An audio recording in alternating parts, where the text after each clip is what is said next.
안녕하세요. 저는 현재 결혼을 전제로 5살 위 남자친구와 연애하고 있는 29살 여자입니다. 남자친구는 소개로 만났고 본격적으로 결혼 이야기가 오고 간 지는 얼마 되지 않았어요. 연애한 지는 햇수로 2년 차가 되어 가고요. 결혼 이야기가 오간 지 얼마 되지 않은 만큼 아직 결혼을 위해 따로 진행된 건 없습니다. 양가 부모님께 서로 인사드리기만 했고 상견례나 뭐 이런 것도 아직 안 한 상태고요. 양가 부모님의 반대가 있는 것도 아니고 오히려 응원받으며 잘 만나고 있었습니다. 처음부터 결혼을 결심하게 된 계기도 남자친구가 연애하면서 저한테 잘하는 모습만 봐왔기 때문에 남자친구의 청혼에 응한 것이었어요. 결혼은 현실이라는 말이 막 와닿는 하루입니다. 연애하면서는 정말 좋은 것만 보러 다니고 맛있는 거 먹으러 다니고 했기 때문에 서로의 가치관이 이렇게 다를 것이라고는 상상도 한 적 없습니다. 사실 연애를 막 시작했을 당시에는 남자친구와 결혼까지 할 거라고는 생각도 해본 적 없습니다. 제 나이가 어리기도 했고 남자친구도 연이은 취직 실패에 공무원 준비를 하다가 여러 번 낙방을 한 뒤 평범한 중소기업에 취직해서 다니고 있었거든요. 주변 지인들에게서는 남자친구가 저와 나이 차이가 많이 나는 것에 비해 하는 일이 별 볼 일 없다, 집안 차이가 조금 나지 않느냐, 이런 말들로 제가 훨씬 아깝다는 듯한 이야기들을 몇 번 들은 적이 있어요. 하지만 단지 지금 버는 돈이 적다고 해서 2년이 가까운 시간을 함께한 사람을 휴지 조각 버리듯이 버리고 싶은 마음도 없고, 결혼을 하고 나서라도 연애할 때처럼 저를 항상 웃고 즐겁게 해주기만 한다면 돈만 있고 사랑이 없는 결혼보다 훨씬 더 가치 있는 일이라고 생각했습니다. 하지만 가치관이 차이 난다는 것만으로도 이렇게 하루아침에 사람이 달라 보일 수 있는 일인가 싶어요. 저희 집이 떵떵거리면서 살 정도로 엄청난 부자 집안은 아니지만 맞벌이 하시는 부모님 아래서 부족함 없이 자라왔습니다. 저희 어머니 30년간 쉬지 않고 일해오셨고 이제 퇴직을 앞두고 계십니다. 아버지는 몇 년 전에 은퇴하셨고 노후 대비도 다 되어 있는 상황이지만 어머니께서 저 시집가기 전까지는 세상이 어떻게 될지 모른다며 계속 일해오고 계셨어요. 저희 아버지는 7남매 중 막내인데 제가 봐도 대단하다 싶을 정도로 친할머니에게 정성이셨어요. 형제 중에서도 제일 효자였고 제일 성공했습니다. 제가 어릴 때부터 봐온 거지만 친할머니는 장남이 잘 돼야 된다며 지원을 큰아버지에게만 해주셨습니다. 할머니는 전쟁 직후에 할아버지하고 서울로 올라오셔서 자식들 키우면서 안 해본 일이 없다고 들었고 이후에 식당을 시작하게 되고 나서 큰 돈을 벌었다고 들었어요. 지금은 없지만 할머니 이름으로 건물도 몇 개나 있었다고 들었고 그것들은 전부 다 큰아버지들이 사업한다고 이리저리 건드리다가 다 날려먹은 거로 알고 있습니다. 아버지는 할머니 재산으로 뭐 하나 해보신 적 없어요. 아들인데다가 막내라서 고모들과는 다르게 대학까지는 지원을 받으셨지만 엄마 말로는 저 태어나기 전에 두 분이 자리 잡기 전 경제적으로 조금 힘들던 시절이 있었는데 그때부터도 큰아버지 챙기신다고 뭐 하나 제대로 지원받은 적이 없다고 합니다. 그런데 아이러니하게도 할머니 지원을 받은 큰아버지들은 하던 사업이 망해서 지금은 전국으로 뿔뿔이 흩어져 있는 상태고 그나마 착실하게 대학 졸업하고 회사 생활 하시면서 안정적으로 돈을 모은 저희 아버지가 형제 중에서는 가장 잘 풀린 케이스였습니다. 지원받은 거 하나 없으셨으면서도 아버지는 할머니한테 참 잘했어요. 할머니는 그렇게 쌓아두신 재산을 다 날리고서는 서울 변두리에 있는 연립주택에서 전세로 살고 계시고 거주하시는 전셋집도 저희 아버지가 대부분의 돈을 내서 도와드린 거였습니다. 아버지가 잘하는 만큼 엄마도 할머니에게 참 잘하셨어요. 제가 대학교 다니던 시절까지도 주말이면 가끔씩 할머니 집에 온 가족이 찾아가 집 정리도 해드리고 맛있는 것도 사드리고 했으니까요. 엄마도 내내 일하다가 휴일에 그러는 게 쉽지만은 않았을 텐데 불평불만 하나 없었습니다. 저도 철이 들고 나니 엄마가 얼마나 고생하는지 알아서 아버지한테 대든 적도 있어요. 아버지는 은퇴하셨으니 집에 계시는 시간이 많은데 집안일 하나 안 도와주시고 집안일은 일하고 돌아온 엄마의 몫이었고 할머니 집에 가서도 일하는 건 전부 엄마의 일이었습니다. 엄마도 쉬어야 하지 않겠냐며 할머니 집 가는 건 이제 그만하자고 아버지께 대들었지요. 물론 돌아온 말이 좋은 말은 아니었지만 그래도 엄마도 하루하루 나이 들어가시면서 체력적으로 힘에 부처하는 게 제 눈에도 보일 정도였으니까요. 그런데 이제 엄마가 퇴직을 앞두고 있는 와중에 명절날 오랜만에 전부 다 모인 가족들 앞에서 할머니는 이제 나이가 90인데 혼자 지내는 것도 힘들고 요양원에 가기도 싫다는 말씀을 하셨어요. 누가 됐든 좋으니 합가하라는 뜻이었죠. 그러면서 가족회의 비슷한 게 열리게 되었는데 고모들이야 그렇다 쳐도 그동안 할머니 등골을 쪽쪽 빨아먹으며 재산 전부 다 나눠서 날려먹은 큰아버지들이 하시는 말이 너희가 제일 잘 살고 어머니랑 가장 가까이 살고 있으니 너희가 모셨으면 좋겠다는 말을 하더라고요. 거기에 제가 결혼하는 것까지 얹어서 제가 시집을 가게 되면 제가 쓰던 방이 비게 되니 방도 남지 않느냐고 할머니 지금 살고 계시는 집 전세금을 빼면 전부 다 저희 집에 줄 터이니 그렇게 하라는 말도 안 되는 말을 하더라고요. 전세금도 오히려 고모들보다 보태지도 않으신 분들이 뭐 엄청난 거 포기하는 거 마냥 생색을 내고 있으니 제가 들어도 참 어이가 없더라고요. 아무리 제가 온 집안 통틀어 막내나 마찬가지였지만 말 한마디 하지 않을 수가 없었습니다. 그게 무슨 말도 안 되는 소리냐고 친척들 앞에서 따졌어요. 아버지가 어른들 앞에서 그게 무슨 버르장머리냐고 저를 멈추더라고요. 엄마는 아무 말도 못하고 계셨고요. 큰어머니들도 어이가 없었습니다.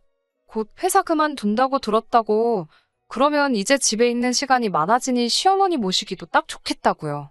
한 분 빼고 여태껏 전업주부로 살아오신 분들이 여태까지 일한 저희 엄마한테 떠넘기는 꼬라지도 어이가 없더라고요. 아무리 전부 다 날려먹었다지만 여태까지 할머니가 모아놓은 재산으로 여유롭게 지내시던 분들이 이제 갱년기가 와서 슬슬 이리저리 아픈 곳 생기는 저희 엄마한테 이제 일 안 하니까 모시면 참 좋겠다고 하는 말도 어이가 없었고요. 그날 결론이 난 일은 아니고 좀 더 이야기해볼 일이라고 흐지부지 되기는 했지만 누가 봐도 우리 엄마가 독박 쓰게 될 거라는 건 불보듯 뻔한 이야기였습니다.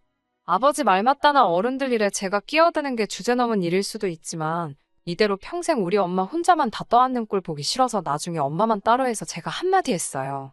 엄마도 이제 다른 사람들처럼 노후자금 쓰면서 편하게 지낼 때인데 엄마도 몸성한 곳 별로 없는데 이제 와서 할머니 모시면서 시집살이 하는 거 보고 싶지 않다고. 그거 보면 내가 시집 가서도 마음 아프지 않겠냐고요.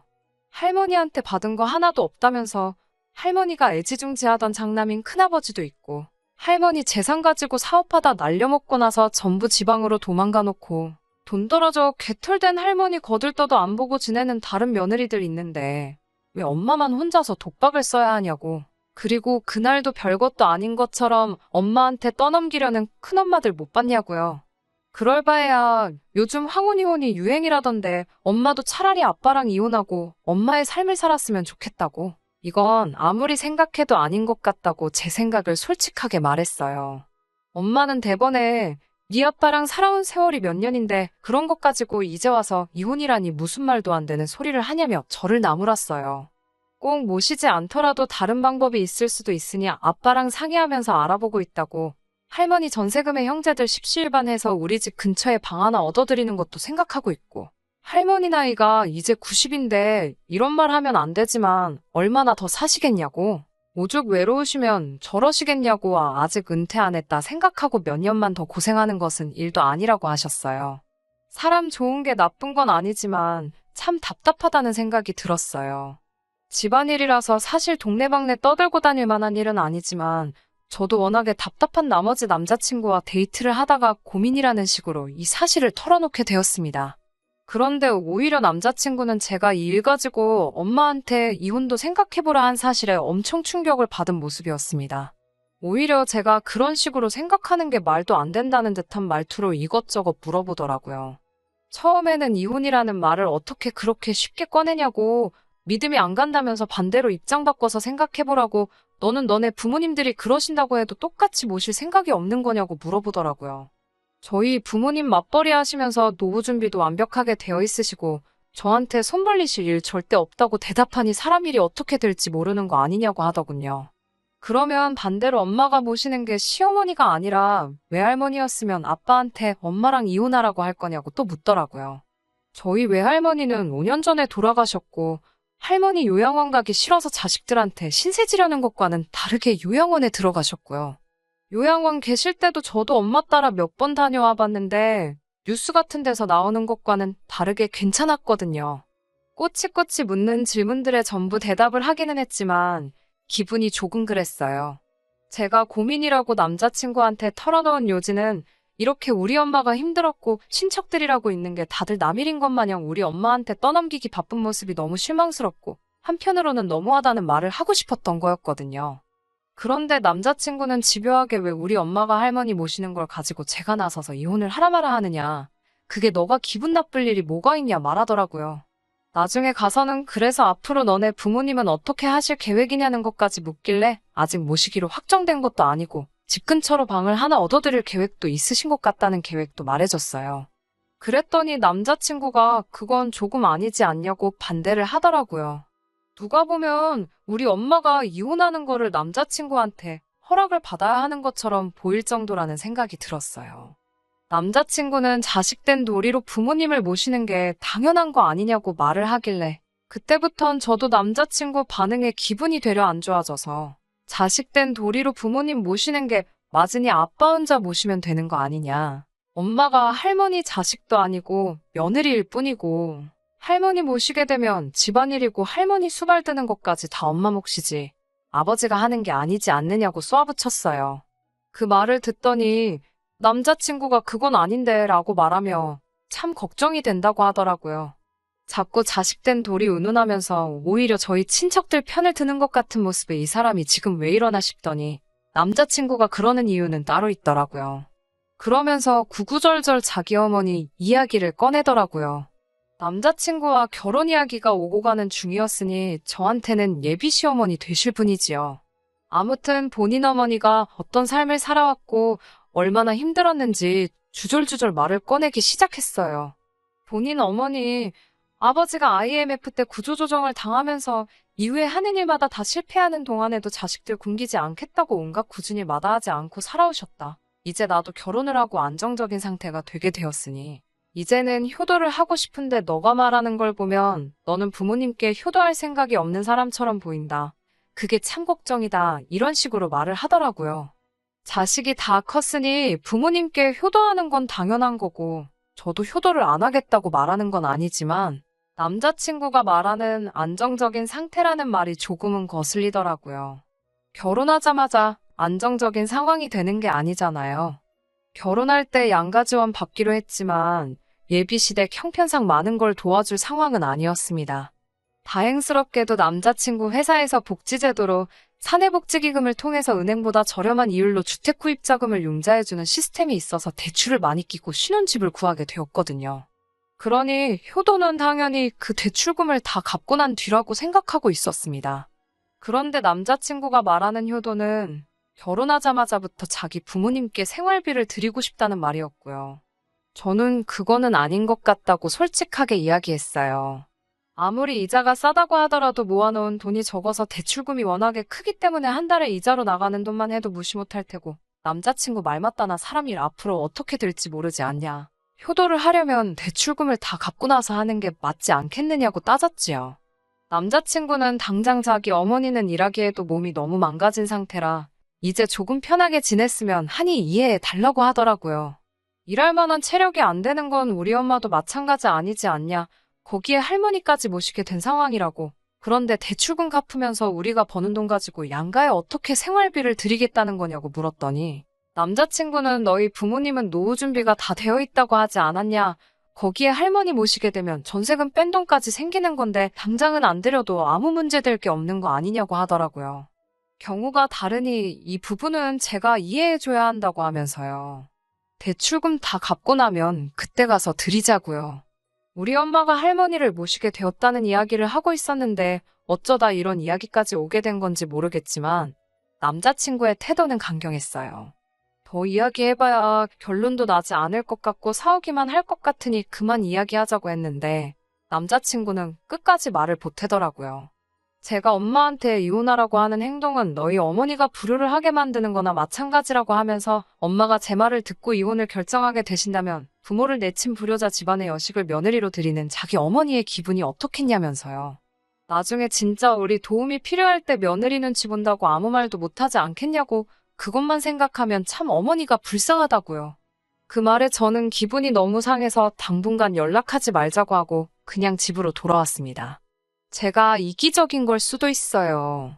제가 우리 엄마 챙기듯 남자친구도 자기 부모님 챙긴 건데 그걸 가지고 나빴다느니 내가 옳고 당신이 틀린다는 거 말하기 어려운 것도 사실입니다. 하지만 둘이 결혼을 생각하고 있던 사이인 만큼 서로 생각이 다른 부분에서 조율해 가는 게 맞다고 생각해요. 아니, 아무리 의견이 좁혀지지 않는다고 해도 그걸 자기의 기준으로 판단해서 옳고 그름을 따져서는 안 된다고 생각합니다. 더군다나 장모님들 우리 엄마가 불효자라고 말한 건 용서가 되지를 않네요.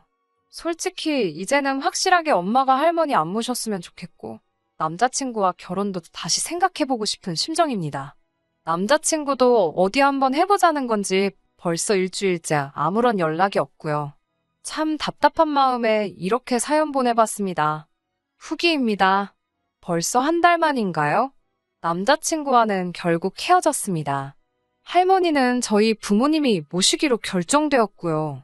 결론부터 말씀드리는 것 같지만 다른 이야기가 더 있어서 이렇게 후기 남기게 되었습니다. 남자친구한테 연락이 온 건 제가 사연 보내고 얼마 지나지 않아서였어요. 너 나랑 결혼 안 할 거야? 라고 당당하게 연락을 해왔더라고요. 혹시나 마음이 바뀌어서 연락한 건가 싶어 남자친구 찾아간 제가 바보 같았습니다. 처음에는 사과를 하더라고요.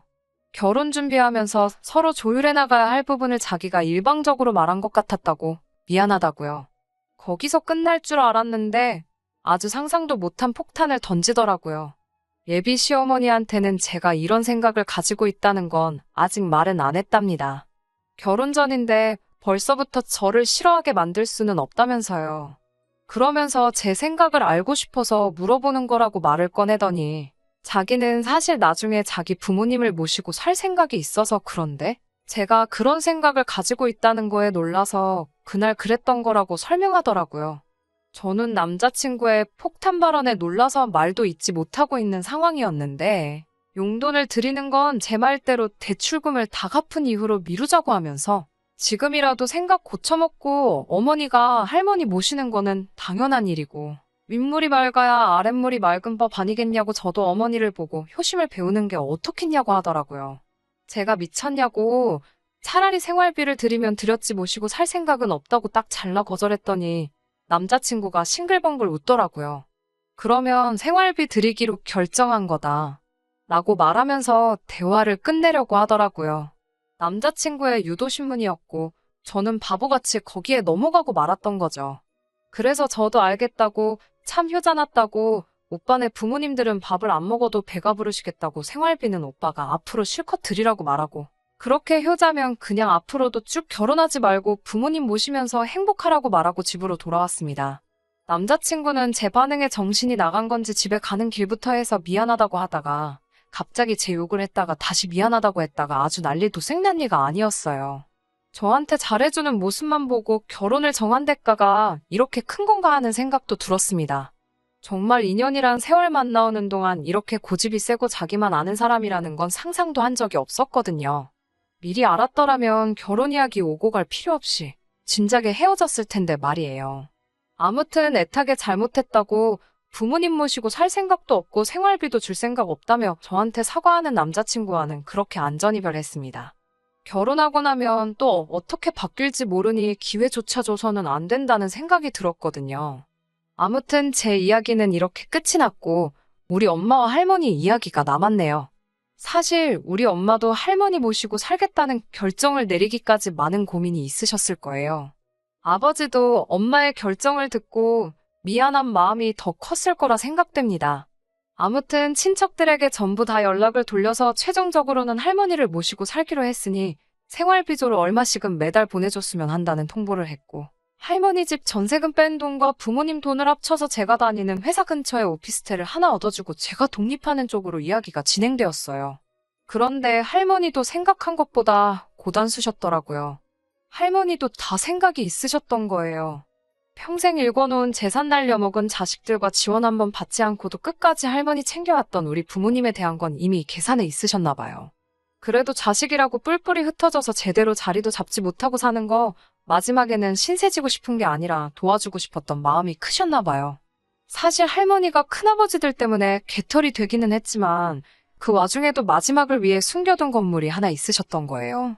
마음 같아서는 당장 저희 부모님한테 물려주고 싶었지만 그렇게 했다가는 자식들끼리 분란이 일어날 거라는 생각에 마지막에 자기를 모신다고 하는 자식에게 남은 재산을 전부 물려주실 계획이셨던 거예요. 그리고 자기를 나서서 모시겠다고 할 사람은 우리 부모님이 유일할 거라는 것도 알고 계셨고요.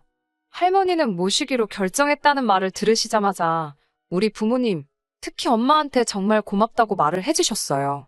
그리고 저희 집에 들어가 살 생각 없고 요양원을 들어갈 생각이라고 말씀하시더라고요. 애초부터 같이 살 생각은 없으셨던 거예요. 그 와중에도 엄마는 요양원 들어가실 필요 없다고 이미 어머님 모시고 살려고 결심했고 저도 결혼은 뒤집어졌지만 독립시킬 계획이니 셋이서 오손도손 살자고 하셨고 할머니는 자식 농사 말아먹은 줄 알았는데 한 놈은 성공했고 이런 며느리까지 얻었으니 죽어도 여한이 없다고 여태까지 몰라줘서 미안하다고 고맙다고 하셨다가 사과하셨다가 난리도 아니었어요. 아무튼 이렇게 훈훈하게 할머니 사건은 끝나게 되었습니다. 하마터면 결혼까지 할 뻔했던 남자친구 말이 생각이 나네요. 이런 우리 엄마를 보고 불효녀라고 했던 게요. 결과적으로는 할머니 때문에 잘못된 결혼할 뻔한 걸 모르게 되었고 엄마도 여태까지 고생한 거 인정받고 정당한 대가를 받게 되었으니 참 좋게 끝난 것 같아요. 할머니 살아계시는 동안에 저도 다시 제대로 된 좋은 사람 만나서 결혼하는 모습 보여드리고 싶네요. 끝까지 들어주셔서 감사합니다. 오늘의 사연은 여기까지입니다. 구독과 좋아요, 알람 설정 부탁드리고 더 좋은 사연으로 다시 찾아뵙겠습니다. 감사합니다.